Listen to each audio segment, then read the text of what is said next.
The Michael Tilford Conference on Diversity and Multiculturalism salutes the role that women have played in the advancement of higher education. I've learned that you shouldn't go through life with a catcher's mitt on both hands. You need to be able to throw something back. Maya Angelou. Women can not only further their own cause and that of all minorities, but also help to shape the educational system of the 21st century. Amy Lesberg. The beginning is always today. Mary Wollstonecraft. Emma Hart Willard was a pioneering reformer of women's education. A fervent believer that women deserved an education on par with men, she lobbied the New York State Legislature, and eventually in 1821, the Troy Female Seminary was established. Families from across the country sent their daughters to be educated according to the philosophy of Madame Willard. Born in Philadelphia, Charlotte Fortin Grimke was one of the most influential anti-slavery activists of her time.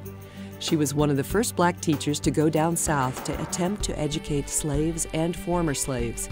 She was the first African-American teacher to be hired in Massachusetts, probably the first in the world to teach white students. Annie Sullivan, famous for her work with Helen Keller, and a pioneer in a kind of education that would change countless lives in the decades to follow, overcame very humble beginnings. Denied schooling, nearly blind, orphaned. Her life was transformed when she was allowed to go to school. Mary McLeod Bethune was a revolutionary educator, setting the standards for today's historic black colleges. Appointed by President Franklin Roosevelt as head of the National Youth Administration, the highest governmental position held by a black woman for years to come. Harry Truman appointed her to the 1945 Founding Conference of the United Nations. She was the first black woman granted an honorary degree by a college for white women. Katherine Dunham studied anthropology at the University of Chicago, focusing on the dances of the African diaspora. Opening and directing the Katherine Dunham School of Dance and Theater in New York, she was the first American dancer to present indigenous forms on a concert stage, and the first to sustain a black dance company. She was appointed by President Lyndon Johnson in 1965 as a cultural advisor to Senegal. Too often overlooked in the history of civil rights, Autherine Lucy was the first black to attempt to integrate the University of Alabama in 1956. She won a federal lawsuit requiring the university to admit her.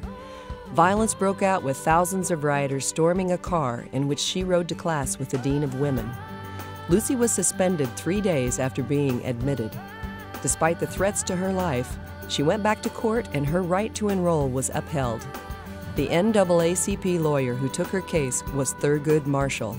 Autherine Lucy's single-handed effort to integrate a major higher education institution in the Deep South took tremendous courage and paved the way for later successful efforts. Patsy Mink was the first minority woman to serve in Congress. A Democrat who always chose her own path, even when it was a solitary one. Mink was a primary force behind the landmark Title IX legislation that opened up school athletics and academics to women in 1972. Upon her death, the law was renamed as the Patsy T. Mink Equal Opportunity in Education Act on October 29, 2002. Described as a force of nature, an activist, feminist, educational reformer, and philanthropist, Gloria Molina de Pic founded and wrote the curricula for the first AA degree in Chicano studies. She was one of the founding faculty of the Third College at the University of California, San Diego, where she developed the undergraduate sequence for Third World Studies. Okolo Rashid's experience as an educator began almost by accident. In 2000, Rashid saw a TV promo for an exhibit on Spanish culture. Amazed by the absence of any reference to Islam and its contributions to Spanish culture, she decided to organize her own supplementary experience for museum goers. The exhibit was so successful that Jackson community leaders made the exhibit permanent. Today, Rashid is director of the International Museum of Muslim Cultures and uses education to promote tolerance and understanding. One of the first women of the Cherokee Nation to receive a PhD, as a psychologist, Dr. Flies with Hawks works as an advocate for the American Indian community to help ensure their cultural values are respected.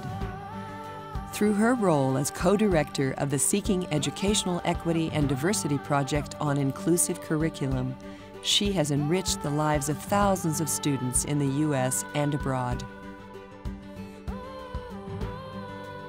President and co-founder of Excelencia in Education, a not-for-profit organization working to accelerate Latino success in higher education by linking research, policy, and practice. Sarita E. Brown started her career at the University of Texas in Austin, building a national model promoting minority success in graduate education. She was appointed as Executive Director of the White House Initiative for Educational Excellence for Hispanic Americans under President Bill Clinton. In 1985, Wilma Mankiller became the principal chief of the Cherokee Nation, the first woman to do so. She has sought to improve health care, the education system, and government. For more than 2 decades, Wilma Mankiller led her people through difficult times, receiving the Presidential Medal of Freedom in 1998. Dr. Barcelo served at the University of Minnesota as Vice Provost and Vice President for Equity and Diversity, where she developed the infrastructure of this newly formed office, developed and implemented a strategic diversity statement, and developed the Faculty Diversity Research Institute. In 2010, she became the president of the Northern New Mexico College.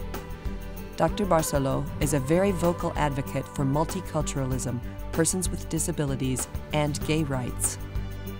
Amazing stories, amazing women. These are some of the many women who have had an impact on education in the United States, and their impact still resonates. Today in Kansas, there are some remarkable women influencing higher education. To name just a few: Dr. Jackie Vietti, president of Butler Community College; Dr. Tess Mehring, immediate past provost of Emporia State University; Dr. Zulma Toro Ramos, dean of engineering, Wichita State University; and Dr. Bernadette Gray Little, chancellor of the University of Kansas. We are also fortunate to have 4 women on the Board of Regents, along with Iowa State, the most of any Big 12 school. Christine Downey Schmidt, Mildred Edwards, Rabba Moran, and Juana Janie Perkins. This makes me so proud. You all have been amazing role models to all of us. For their vision and leadership, which is a beacon of diversity through Kansas and the nation. Thank you. I would like to thank the Kansas State Board of Regents for their continued support of leadership and diversity. And on behalf of the Black Student Union of Kansas State University, we would like to thank the Board of Regents for all your hard work, dedication, and leadership that has led to diversifying this campus in so many ways. I would like to thank the women of the Board of Regents of Kansas for all their dedication and hard work. Thank you.